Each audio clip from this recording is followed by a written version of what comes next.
Ngayong gabi nga ay napakaganda ng panahon, kitang-kita ang maliwanag na buwan. Nakakatawa at ngayong gabi nga ay walang ulan mga mare, kaya naman napakaganda ng panahon. Nananatanaw nga mula dito sa atin ang tower, nagliliwanag.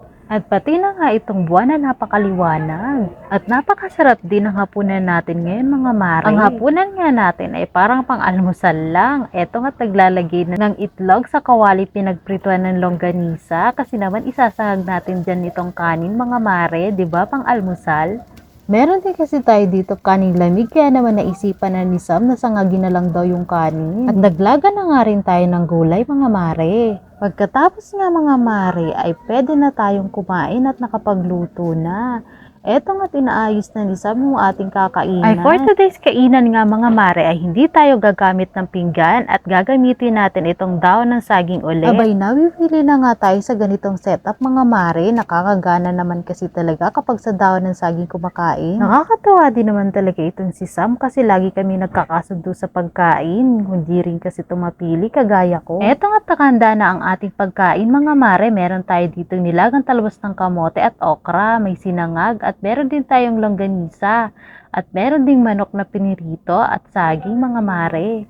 Pang-almusal nga itong hapunan natin mga mare, abay panalong panalo din ang setup ni Samsam, ang galing. Masipag na nga magluto ay magaling pa mag-setup, aba naman talagang pag ganito ang asawa mo ay mapapakain ka ng marami at siguradong tataba ka.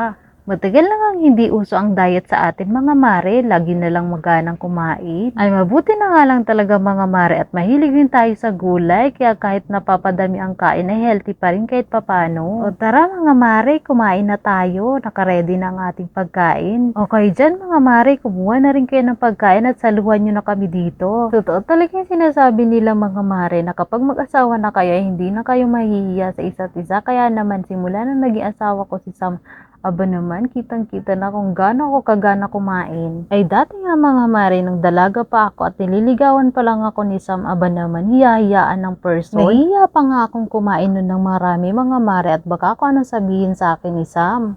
At saka kahit pa paano mga mare, ay medyo payat pa ako noon, pero ngayon, aba naman, lumobo na tayo. Ay paano ba naman mga mare, ito na talaga ang pinaka-banding namin ni Sam, ang kumain ng kumain.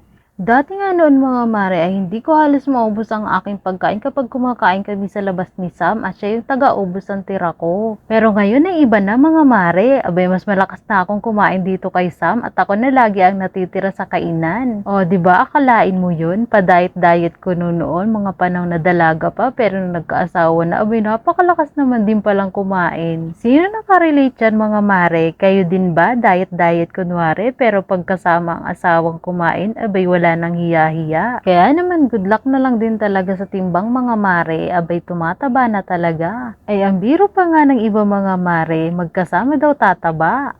At least may forever sa pagkain mga mare, charot. Char lang. O ayan mga mare, tapos na tayo sa first batch. Kakain naman tayo dito ng saging kasi tapos na tayo kumain. Panghimagas natin itong saging. At sa wakas nga mga mare, tapos na tayong kumain. O kayo ba tapos na rin kumain? O siya mga mare, hanggang dito na lang muna ang ating kwentuhan. Hanggang sa muli, maraming salamat sa panonood.